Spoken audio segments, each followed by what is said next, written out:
The real objective of man is to demonstrate consistent akhlaq, good manners. Our worship, that is not what's going to be weighed and given us the conclusion. Even the reason to bring akhlaq, to have good akhlaq, to have good conduct and manners and behavior, is so that our worship goes to a high level. Because Rasulullah didn't demonstrate first and foremost prayer. First was his akhlaq sallallahu alaihi wasallam. This is the beauty of Islam. That you'll see that what was changed first and foremost when Islam came, the whole society was transformed. There was loss and darkness and bad practice and enmity between people and fighting and quarreling. And there was so much love spread due to the coming of Islam that we cannot imagine. For years and decades, people were against each other and enemies, and these enmities finished. And people gave for each other and took for each other and assisted each other. And people thought, are these relatives or are they friends? They couldn't see the difference. Because Islam came to revive relations in society. So if we think that this is Islam, if this is true, that husn mu'ashara, the good society, the beautiful society, the excellent society. So if society is excellent and good and in a strong position, then Islam is strong. And if the society is weak, the social standing of the society is weak, then Islamically we are weak. So if we don't have good social standing, strong social standing, social power, social status and qualities within our society, then our deen is weak. Rasulullah ﷺ said that ibadah is not the gauge to measure the success of Islam. Rather it's the akhlaq, the manners, the conduct. And Rasulullah ﷺ came and said that, shall I tell you, my companions, that who is the best human being? Who is the best human being? Everyone's quiet, the Sahaba. Then Rasulullah said, shall I tell you that who is the best human being? Then they were quiet, the Sahaba. Then Rasulullah said, shall I tell you who is the best and beautiful human being?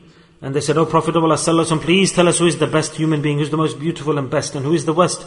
Because they were scared to ask that if we're the worst, then we've lost out. So Rasulullah sallallahu alaihi wasallam, what was his answer? He sallallahu alaihi wasallam stated that the person, due to him or her, khair, goodness spreads, and other people are hopeful of the goodness from he or she, and they are afraid of the evil that doesn't come from him. So in other words, if people are hopeful of his fear, of his goodness, that this person is a pious person, upright, and they have no fear of evil from him. In other words, they say that never will this person give us a bad thing. For example, I just said that the mu'min, the believer, what's his quality?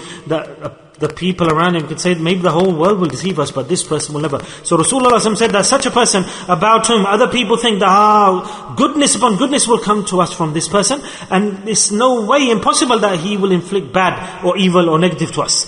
So he is the best person, beautiful. And the person from whom others around him have no hope of goodness from him, no hope of goodness from him, and they are afraid of his evil and his bad negatives, then it's stated that he is the worst of individuals, the worst of people. And he's the worst of people in the dunya, in the world. And he has no link with Islam, that person. Subhanallah.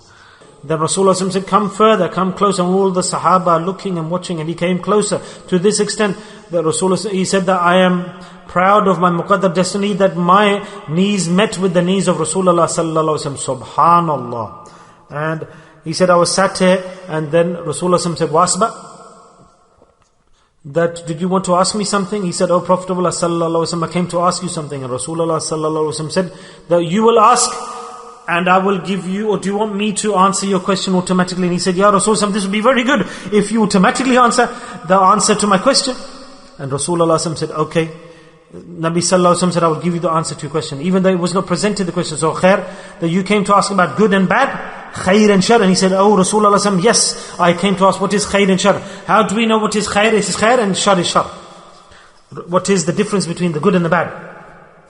So Nabi sallallahu alaihi wasallam stated that do you want to get the answer from me, or do you want to ask yourself? And he said, no, O Prophet of Allah sallallahu alaihi wasallam, I am the questioner, the seeker. If I wanted to give the answer, why would I come to your service? O Prophet sallallahu alaihi wasallam, I want the answer from you, the blessed answer from you. Please give me the guidance. He said, listen to me. And Rasulullah put his hand over his chest and said, Wasba, khair and shar, if you want to learn, you don't need the mufti. Allah Ta'ala has put the mufti in your heart, and that's your qalb. your heart. Keep it clean and pure and make it nice. You'll know what is good and what is bad. What is right, what is wrong. What is evil, what is good. You will know. And this is the Sufi who today works on his heart. Everything is from the foundation and emanates from the state of the heart. We do dhikr, adhkar, remember Allah, go to the shaykh, the wali, the teacher. The objective is this, that as a person makes his heart pure and clean and reformed and improved, the more dhikr you do kathira, your heart will become beautiful and clean and pure. And as the heart becomes beautiful, clean and pure, then all the goodness will descend and absorb into the good heart. And it will come so strong, just like all of the qualities of Islam, and just like those things are important in Islam, then slowly they'll descend into his heart, or quickly maybe, and they will come into his heart and they will be physically demonstrated in the life.